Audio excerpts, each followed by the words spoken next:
பர்திமேயு சுவிசேஷ ஊழியங்கள் வழங்கும்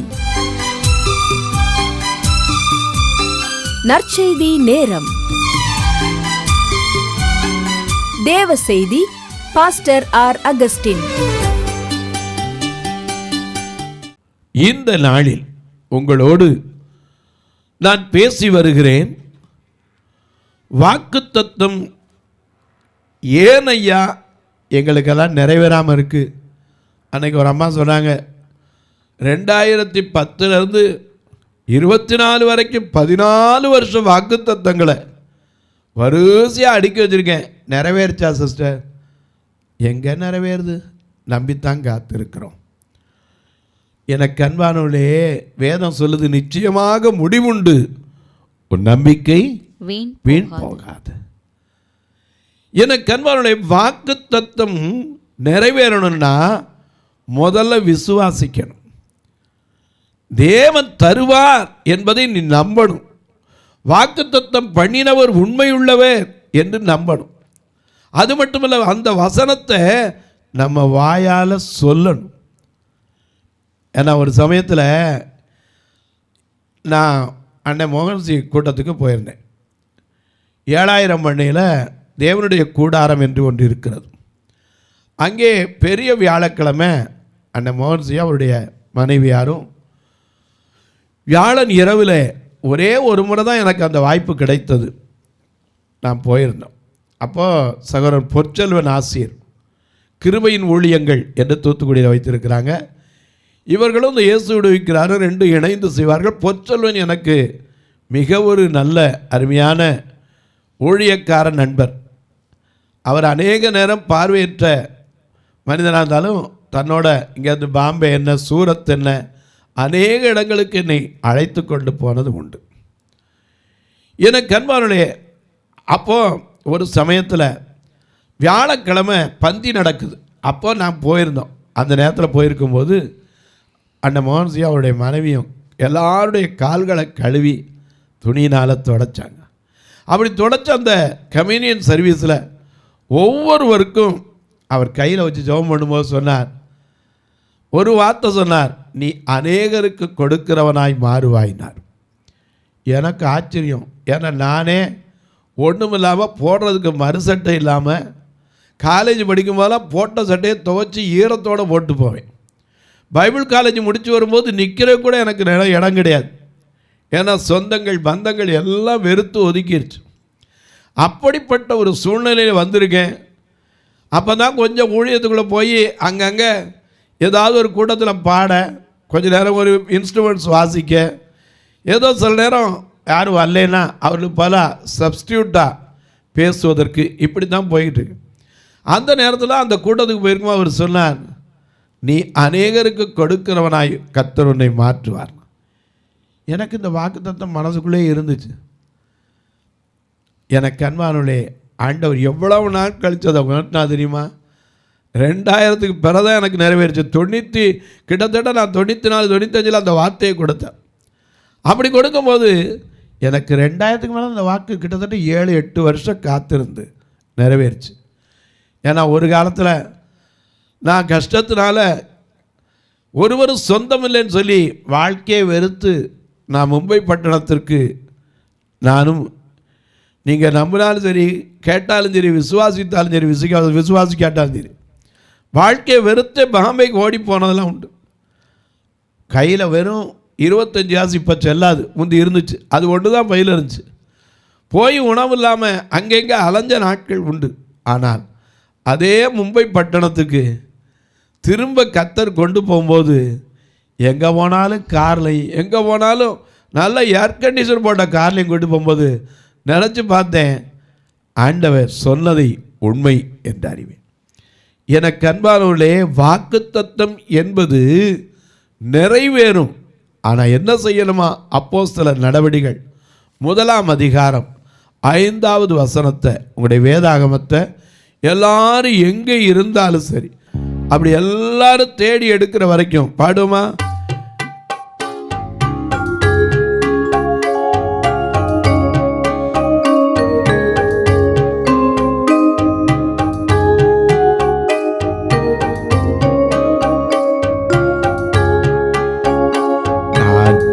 இயேசுவின் வழியில் நடக்கிறேன், நான் பகலை ஒழுங்காய் கடக்கிறேன். இயேசுவின் வழியில் நடக்கிறேன், நான் பகலை ஒழுங்காய் கடக்கிறேன்.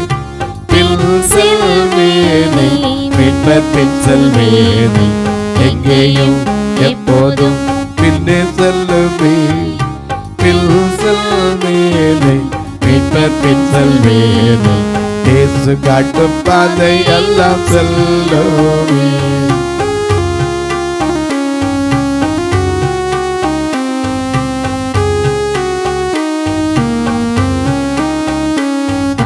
இயேசுவின் வழியில் நடக்கிறேன், நான் பகலை ஒழுங்காய் கடக்கிறேன். பின் செல்வேனே, பின் செல்வேனே, எங்கேயும் எப்போதும் பின்னே செல்லுவேன். பின் செல்வேனே, பின் செல்வேனே, இயேசு காட்டும் பாதை எல்லாம் செல்லுவேன்.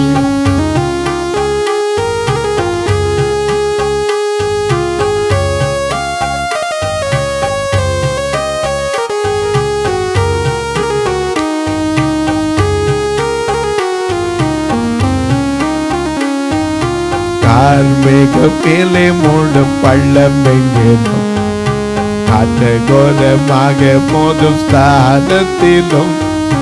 கார்மேகத்திலே மூடும் பள்ளம் எங்கேனும், அட்டகோலமாக மோதும் ஸ்தானத்திலும்.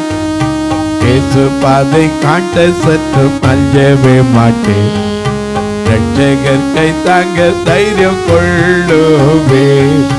பின் செல்வேனே, பின் செல்வேனே, எங்கேயும் எப்போதும் பின்னே செல்லுவேன். பின் செல்வேனே, பின் செல்வேனே, இயேசு காட்டும் பாதை எல்லாம் செல்லுவேன். இயேசு காட்டும் பாதை எல்லாம் செல்லுவேன். எங்க இயேசு காட்டும் பாதை செல்லுவேன். எல்லாம் எடுத்திருப்பீங்க.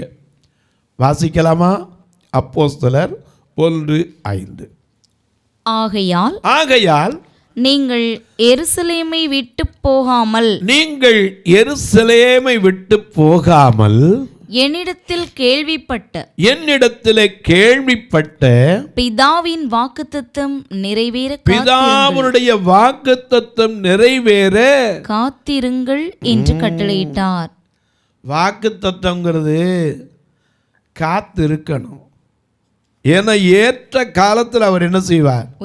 ஒரு நிமிஷம் கூட்டவும் மாட்டார், குறைக்கவும் மாட்டார், கரெக்டா நிறைவேற்றியே தீர்வார். ஏன்னா 38 வருஷம் படுத்து கிடந்த மனுஷனுக்கு ஒன்று தெரியுமா? இன்னைக்கு இயேசு வரப்போறாரு, என்னை பார்த்து நீ சுகமடைய விரும்புகிறாயா கேட்க போறாரு.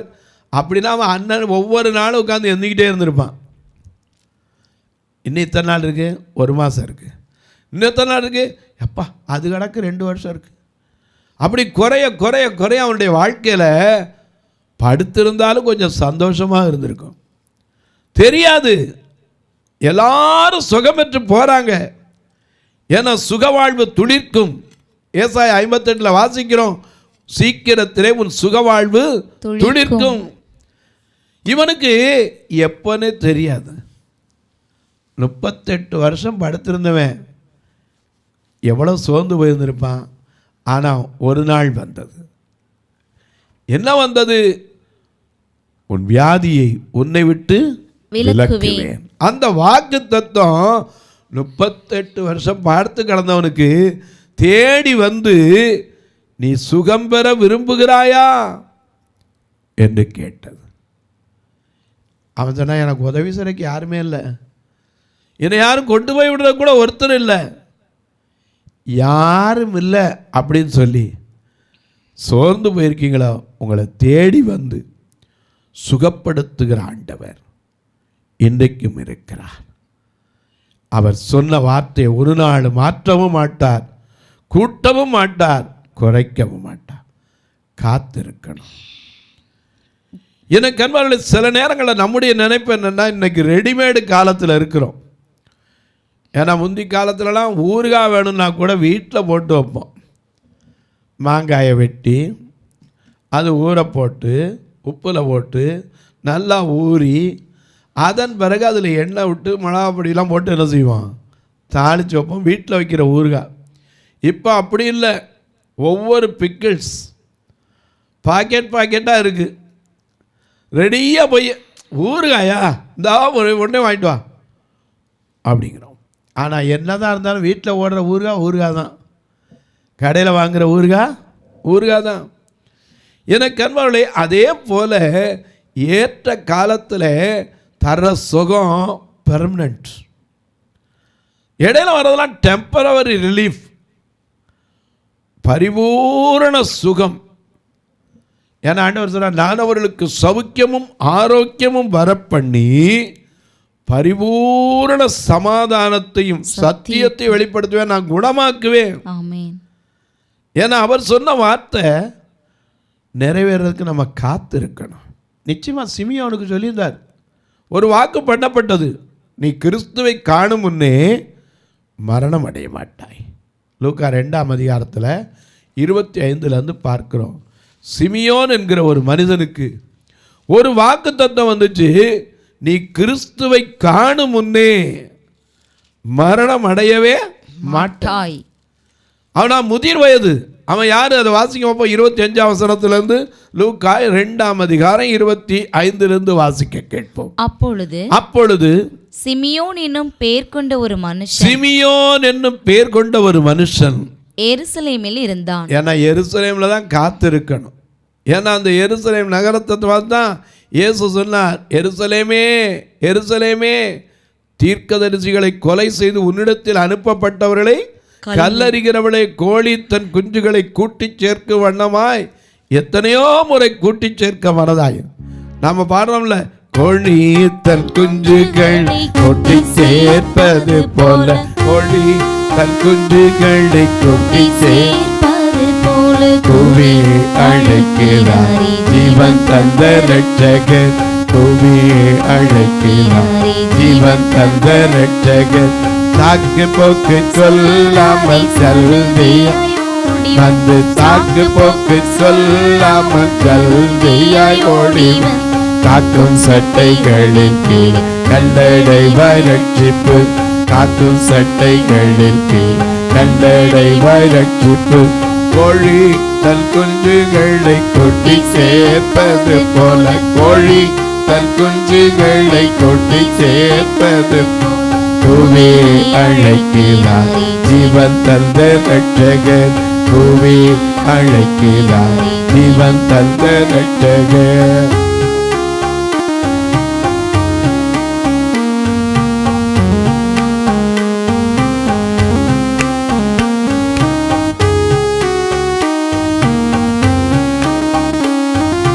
தினமும் ஜெபிப்பதாலும் வேதம் வாசிப்பதால், தினமும் ஜெபிப்பதாலும் வேதம் வாசிப்பதால், திட்டமாய் இயேசுநாள் சட்டைகளின் கீழிருப்பாய், திட்டமாய் இயேசுநாள் சட்டைகளின் கீழிருப்பாய். கோழி தன் குஞ்சுகளை கொட்டி சேர்ப்பது போல, கோழி தன் குஞ்சுகளை கொட்டி சேர்ப்பது போல கூவி அழைக்கிறார் ஜீவன் தந்த ரட்சகர், கூவி அழைக்கிறார் ஜீவன் தந்த ரட்சகர். ஐயா, இந்த எருசலேமில் விட்டு போயிடக்கூடாது, காத்து இருக்கணும். வாக்குத்தத்தை நிறைவேறின ஆண்டவருடைய இடத்த விட்டு இருந்துடக்கூடாது, போயிடவே கூடாது. அவரை விடாம பிடிச்சுக்கணும். யாக்கோபு பிடிச்சானே, நீர் என்னை ஆசீர்வதித்தால் ஒழிய உண்மை விடவே மாட்டேன் நானே. அவர் விடணும் போது கூட விடலை. அப்பதான் அவர் கேட்டார், உன் பேர் என்னப்பா? அவன் யாக்கோபுன்னா. இனிமே உன் பேர் என்ன? இல்லை, யாக்கோபு, இஸ்ரவேல். எனக்கு அன்பானவர்களே, வாக்குத்தத்தை நிறைவேற காத்திருக்கணும். இந்த உலகத்தில் எத்தனையோ பேர் காத்திருந்து பலனடைந்து கழுகு போல எழும்புவோம். நாம பாடுவோம், நமக்கு தெரியும்.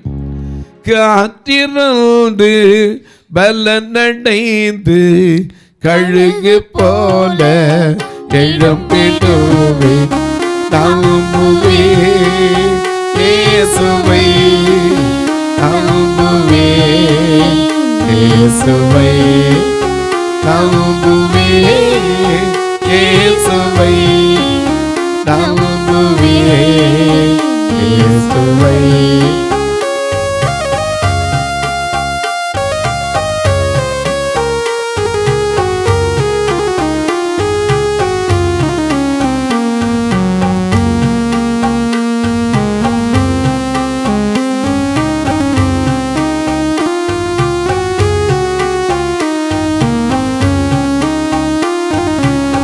கல்வலைகள் பெயர்க்கும்படியாய் கர்த்தர் நம்மை கரம் பிடித்தார். கல்வலைகள் பெயர்க்கும்படியாய் கர்த்தர் நம்மை கரம் பிடித்தார். காத்திருந்து பலனடைந்து கழுகு போல எழும்பிடுவே காத்திருந்து பலனடைந்து கழுகு போல எழும்பிடுவே நம்புவே இயேசுவை நம்புவே இயேசுவை நம்புவே இயேசுவை நம்புவே இயேசுவை.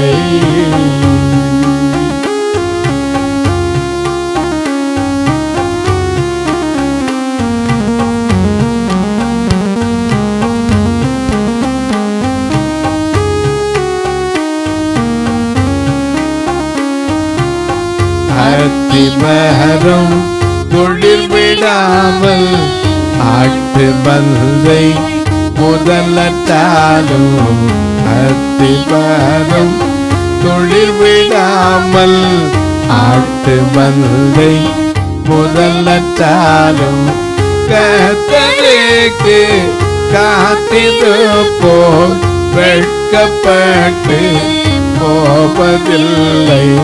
கர்த்தருக்கு காத்திருப்போம் வெட்கப்பட்டு போவதில்லை. நம்மை இயேசுவை நம்புவே இயேசுவை நம்புவே இயேசுவை நம்புவே இயேசுவை.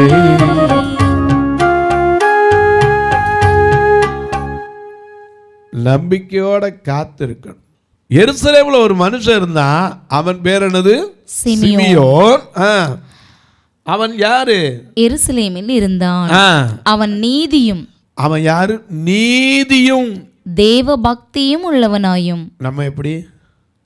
அவனுக்கு வாக்குத்தத்தம் நிறைவேறிச்சு, நமக்கே நிறைவேறலைன்னு நம்ம நீதி எப்படி இருக்கு? அவன் நீதியும் தேவ பக்தியும் உள்ளவன். தேவ பக்தி இருக்கிற மாதிரி நம்ம இருந்துக்கிறோம். ஆனால் தேவ பக்தி, உண்மையான தேவ பக்தி அது கர்த்தருக்கு பயப்படுதலே ஞானத்தின் ஆரம்பம். கர்த்தருக்கு பயப்படுற பயம்னா ஒருத்தருமே இல்லாத இடத்துல நமக்கு வாய்ப்பு கிடைக்கும். பாவத்துக்கு போகிற கூட வாய்ப்பு கிடைக்கும். யோசேப்பு கிடைக்கலையா? வீட்டில் யாருமே இல்லை, ஒருத்தருமே இல்லை, 2 பேர் தான். அவன் மட்டும் கொஞ்சம் விட்டு கொடுத்துருப்பான்னா அந்த வீட்டில் மட்டும்தான் பெரிய ஆளாக இருப்பான்.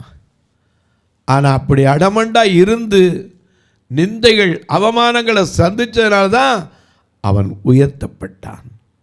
ஏன்னா கொஞ்சத்தில் உண்மையாக இருந்தால் அநேகத்தின் பேரில் உன்னை அதிகாரியாய் வைப்பேன் வாக்கு தத்துவம். ஆனால் நிறைவேறதுக்குள்ள அவன் பட்ட பாடு கொஞ்சமா? காத்திருக்கணுங்க, காத்திருக்கணும்.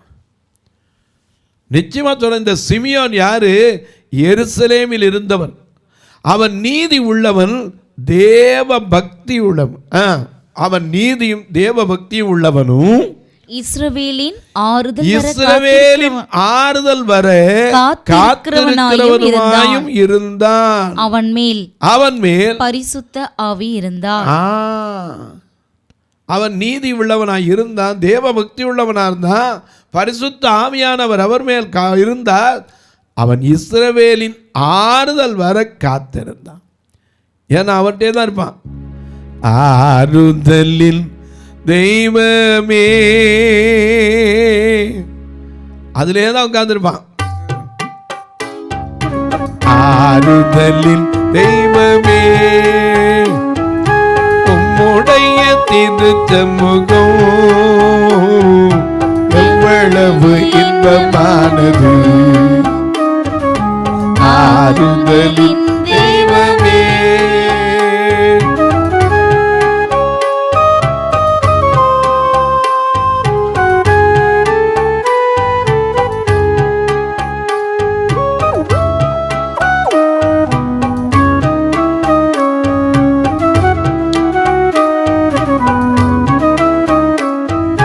வேறிடத்தில் 1000 நாள் வாழ்வதை விட உம்மிடத்தில் ஒரு நாள் மேலானது.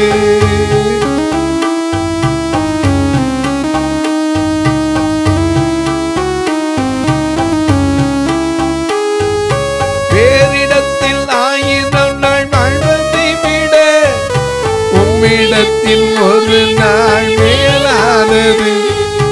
வல்லமை மேலே வல்லமை கொண்டு, வல்லமை மேலே வல்லமை கொண்டு சீயோனை காண்பார்கள். ஆமே, சீயோனை காண்பார்கள். ஆறுதலின் தெய்வமே, உம்முடைய திருச்சமுகம் எவ்வளவு இன்பமானது. ஆறுதலின் தெய்வமே. இஸ்ரவேலில் ஆறுதல் வர காத்திருந்தவருமாய் இருந்தான். அவன் மேல் பரிசுத்த ஆவியானவர் இருந்தார். கர்த்தருடைய கிறிஸ்துவை நல்ல கவனிங்க. அவனுக்கு வாக்குத்தத்தம் என்னது? கர்த்தருடைய கிறிஸ்துவை நீ காணும் முன்னே மரணம் அடைய மாட்டாய். எத்தனை வயசுல அந்த வாக்குத்தத்தம் வந்துச்சுன்னு எழுதப்படலை. முதிர் வயதுன்னு இருக்கு. முதிர் வயதுல நம்ம எப்போ சொல்லுவோம்? 60 வயதை தாண்டிட்டாலே என்ன சொல்லுவோம்? முதிர் வயதுன்னு தான் சொல்லுவோம். அவன் எத்தனை வயசுல எழுதப்படல. ஆனால் எப்போ அவன் காத்திருந்தான். கிறிஸ்து பிறந்த உடனே 8ஆம் நாள் பரிசுத்த ஆவியானவருடைய ஏவுதல் நாள் ஆலயத்துக்கு வரான். அங்கே யோசேப்பு மரியாதை என்ன செய்கிறாங்க? பிள்ளைய தூக்கிட்டு புறா குஞ்சை, 2 புறா குஞ்சு. ஏன்னா அந்த நாட்கள் அவங்க அவ்வளோதான் இருந்துச்சு. மரியாதைக்கு வந்தாங்க. அங்கே சிமியோனும் வந்திருந்தான். வாக்குத்தத்தம் நிறைவேறிச்சு. கிறிஸ்துவை கையில் எடுத்து வாழ்த்தினானா, உம்முடைய இரட்சண்யத்தை என் கண்கள் கண்டது, அடியேனை சமாதானத்தோடு போக விடுகிறீர். அல்லேலூயா. தொலைக்காட்சியை பார்க்கிறவர்களே, வாக்குத்தத்தம் நிறைவேற காத்திருக்கணும். முதல்ல சொன்னேன், அறிக்கையிடணும், விசுவாசிக்கணும். அது மட்டுமல்ல, அவர் யாரு அப்படிங்கிறத நம்ம அறியணும். இப்ப சொன்னேன், காத்திருக்கணும். தொலைக்காட்சியில் பார்க்கிற நீங்க, உங்களுக்கு கிடைச்ச எந்த வாக்குத்தத்தமாக இருந்தாலும் இன்னைக்கு சொல்லுவேன், கர்த்தர் நிறைவேற்றுவார், நிச்சயமா நிறைவேற்றுவார். ஆனா பொறுமையோட காத்திருக்கீங்களா? பெருமை உள்ளவனை பார்க்கிலும் பொறுமை உள்ளவன் உத்தமன். நிச்சயமா உங்களுக்கு அதை அவர் நிறைவேற்றி தீர்வார். ஆமென். இந்த நிகழ்ச்சியை பார்க்கிற நீங்க ஒரு வார்த்தை இந்த ஊழியத்துக்காக ஜெபிங்க. எந்த ஒரு நம்பிக்கையும் கிடையாது. நீங்கள் என் பக்கத்தில் வந்து நின்னா கூட கருப்பா சேப்பா எனக்கு தெரியாது, நீங்கள் உடுத்திருக்க ஆடை கூட தெரியாது. ஆனால் ஒரே ஒரு நம்பிக்கை உண்டு, அவர் வாக்கு பண்ணினார். என்ன வாக்கு பண்ணினார்? என் நாமத்தை பிரஸ்தாபப்படுத்துகிற எந்த ஸ்தானத்திலும் நான் உன்னிடத்தில் வந்து உன்னை ஆசீர்வதிப்பேன். இன்னைக்கு அதை நம்பித்தான் அவருடைய நாமத்தை சொல்லி ஒரு சபையில் 2 சபை மதுரையை பார்வையற்றவங்களுக்கு ஒன்று, திருநெல்வேலியில் ஒன்று வச்சுருக்கோம். எந்த ஒரு வெளிநாட்டையும் நம்பி இல்லை, ஆண்டவருடைய வார்த்தையை நம்பி. நீங்களும் கர்த்தர் ஏவினால் இந்த ஊழியத்திற்கு என்று உதவலாம். தொலைக்காட்சி நிகழ்ச்சிக்கோ கட்டுமான பணிக்கோ பார்வையற்றவங்களை போய் வாரம் ஆராதனை கூட ஒரு வாடகைக்கு வேன் எடுத்தான் கூப்பிட்டு வரோம். கர்த்தர் உங்களை ஆசீர்வச்சிருந்தா இதுக்குன்னு ஒரு வேலையே வாங்கி வைக்கலாம். கர்த்தர் எத்தனையோ உங்களை ஆசீர்வதிக்க வல்லவர். ஏன்னா இன்றைக்கி சில இடங்களெல்லாம் பார்த்தீங்கன்னா 2 கண்ணும் தெரிஞ்சவங்களுக்கு 4 வேன் 3 வேன் வச்சு கூப்பிடுறாங்க. ஆனால் இவங்க நடக்க முடியாதவங்க, பார்வை இல்லாதவங்க ஒரே இடத்துல நின்று அடுத்த இடம் போனால் கூட இன்னொருத்தர் எதிர்பார்க்கணும். இவங்களை அப்படி கூட்டிகிட்டு வர்றதுக்கு ஒரு வாகனத்தை கர்த்தர் வைக்கணும். வாரம் 4000 கொடுக்கணும். நீங்கள் ஒருவேளை ஐயா என்னால் அவ்வளோ முடியும், ஒரு நாள் கொண்டு வர உதவலாம், நல்ல உணவு கொடுக்க உதவலாம், சில நேரம் உடைகள் கொடுக்க உதவலாம், இன்னும் சொல்லப்போனால் அவங்களுக்கு கண்ணாக உதவுற ஊன்றுகோல் கொடுக்க உதவலாம். ஒருவேளை பார்வையற்றவர் மரித்தா கூட சொந்தக்காரன் வரமாட்டேன்னா இந்த ஃபியூனரல் காரியத்துக்கு உதவலாம். எப்படி உதவுறது? நீங்கள் 2 நம்பர் உங்களுக்கு டிஸ்பிளேயில் வந்துக்கிட்டே இருக்கும், ஜிபே, ஃபோன்பே. அது மட்டும் இல்லை, உங்கள் ஜெபக்காரியம் எது இருந்தாலும் காலை 10லேருந்து 5 மணிக்குள்ளே சொல்லலாம். நீங்கள் கேட்பீங்க 5 மணி தாண்டி கூப்பிட்டா எடுக்க மாட்டீங்களா? எடுப்பேன். அதுக்காக ஒரு ஆஸ்பத்திரி போயிருக்கீங்க, ஒரு டெலிவரிக்கு போகிறீங்க, ஐயா ஒருவர் ரொம்ப முடியாமல் கிடக்க, அப்படிப்பட்ட சூழ்நிலையில் எடுக்க மாட்டேன்னு சொல்ல மாட்டேன். நான் எல்லோரும் போகிற மாதிரி 24 மணி நேரம் உங்களுக்கு ஜெபிக்க உட்காந்துருக்கேன்னு சொன்னால் நான் செய்யணும், செய்யாத சொல்லக்கூடாது. 10லேருந்து 5 வரைக்கும் கண்டிப்பாக அட்டன் பண்ணுவேன். நீங்கள் தாராளமாக தொடர்பு கொள்ளலாம். அப்படி எமர்ஜென்சினா இரவாக இருந்தால் கூட நீங்கள் தொடர்பு கொண்டா கட்டாயம் எடுத்து ஜெபிப்பேன். இப்போ உங்களுக்காக ஜெபிக்கட்டுமா? நல்ல பிதாவே, நன்றியோடு துதிக்கிறோம் சுவாமி. வாக்குத்தத்தம் நிறைவேற அறிக்கையிட வேண்டும். வாக்குத்தத்தம் ஆமென்றும் ஆமேன் என்றும் இருக்கிறது. ஒரு வார்த்தை கூட தவறி போகாது. வாக்குத்தத்தம் என்பது நிறைவேற காலம் தாமதிக்கலாம், அதற்கு காத்திருந்தா நிச்சயமாக வரும்னு சொன்னீங்களே. யார் யார் இந்த வார்த்தையை நம்பி தங்கள் கையில் கிடைத்த அந்த வாக்குத்தத்தத்தை வைத்துக்கொண்டு ஆண்டவரே எனக்கு உறுதிப்படுத்தும்னு சொல்லி கேட்கிறார்களோ ஒவ்வொருவருடைய விசுவாசத்தையும் வர்த்திக்க பண்ணும். இந்த ஊழியத்தை தாங்குகிற, ஜெபிக்கிற, கொடுக்கிற எல்லா மக்களையும் ஆசீர்வதி. இன்றைக்கு பிறந்த நாள், திருமண நாளை கொண்டாடுகிற மக்களுக்காய் ஜெபிக்கிறேன். தங்களுக்கு அன்பான இழந்து தவிக்கிற ஆறுதலற்ற மக்களுக்காய் ஜெபிக்கிறேன். வீட்டில் பெண் பிள்ளைகளை வைத்துக்கொண்டு திருமணம் முடிக்கவில்லையே என்று கலங்குகிறவர்களுக்காய் ஜெபிக்கிறேன். பல ஆண்டுகளாகிய ஒரு குழந்தை பாக்கியலேன்னு தவிக்கிற குடும்பங்களுக்காய் ஜெபிக்கிறேன்.